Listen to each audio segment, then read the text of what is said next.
तुम चमार हो, तुम सिर्फ टॉयलेट में पानी भरने लायक हो। ये कोई फिल्म का डायलॉग नहीं है, ये वो शब्द हैं जो एक दलित बच्ची को उसके विद्यालय में कहा गया है। और हमसे यहाँ कहते हैं तुम तो चमार है, बस तुम तो पानी भरने लायक हो, पानी भरो।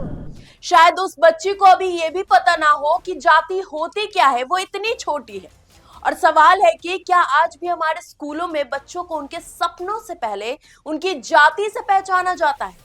क्या 21वीं सदी के भारत में एक दलित बच्चे की जगह अब भी किताबों के बीच नहीं बल्कि शौचालय में तय की जा रही है?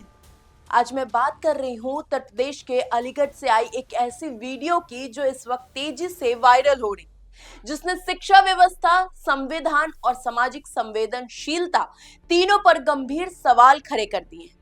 पूरा मामला क्या है, आइए जानते हैं।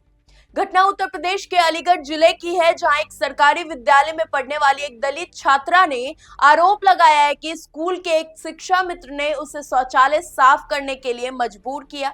जब बच्ची ने मना किया तो उसके साथ मारपीट की गई। इतना ही नहीं, जब उस बच्ची के पिता ने इस अन्याय का विरोध किया तो उसके साथ भी कथित रूप से दुर्व्यवहार और मारपीट की गई। ये मामला केवल एक स्कूल का अनुशासिक विवाद नहीं है। यहाँ सवाल है कि क्या शिक्षा के मंदिर में जाति के नाम पर अपमान किया जा सकता है? कौन सा कानून इस मामले में सबसे पहले लागू होता है? तो मैं आपको बता दूं कि पहला है अनुसूचित जाति एवं अनुसूचित जनजाति अत्याचार निवारण अधिनियम। ये कानून 1979 में इसीलिए बनाया गया था ताकि दलितों और आदिवासियों के खिलाफ होने वाली अत्याचारों को रोका जा सके। इस अधिनियम की धारा 3(1)(s) के तहत यदि कोई व्यक्ति सार्वजनिक रूप से किसी अनुसूचित जाति जनजाति के व्यक्ति को उसकी जाति के आधार पर अपमानित करता है या उसे नीचा दिखाता है तो ये संज्ञान और गैर जमानती अपराध है।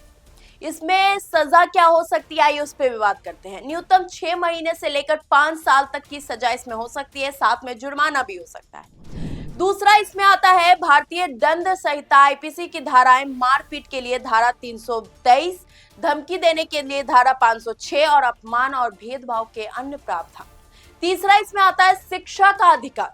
शिक्षा का अधिकार अधिनियम आरटीई एक्ट 2009।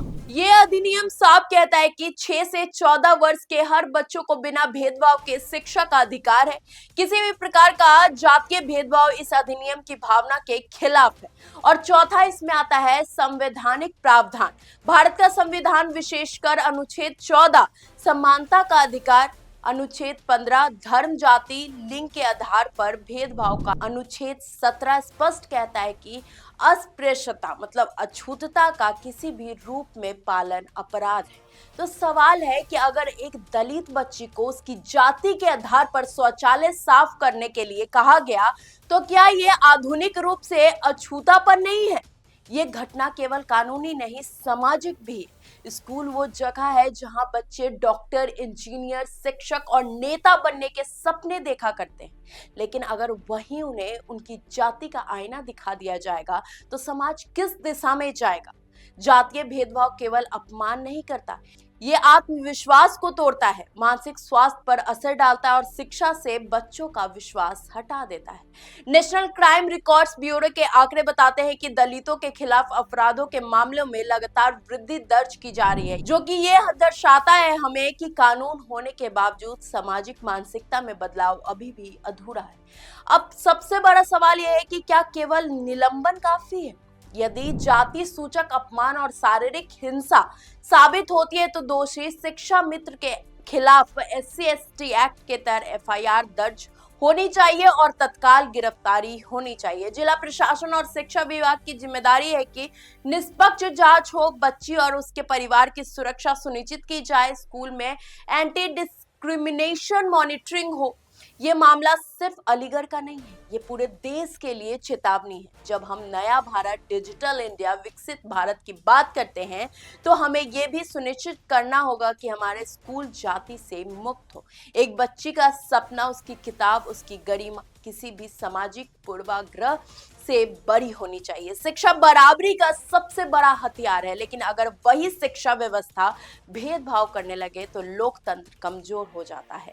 अब देखना होगा कि क्या प्रशासन सख्त कार्रवाई इस पे करेगा या फिर ये मामला भी कुछ दिनों में सुर्खियों के बाद शांत होता नजर आएगा। आप क्या सोचते हैं, आपकी क्या राय है, अपनी राय कमेंट में जरूर बताएं। और अगर आपको ये वीडियो पसंद आई हो तो चैनल को लाइक करें, शेयर करें, सब्सक्राइब करना बिल्कुल ना भूलें। तब तक के लिए धन्यवाद।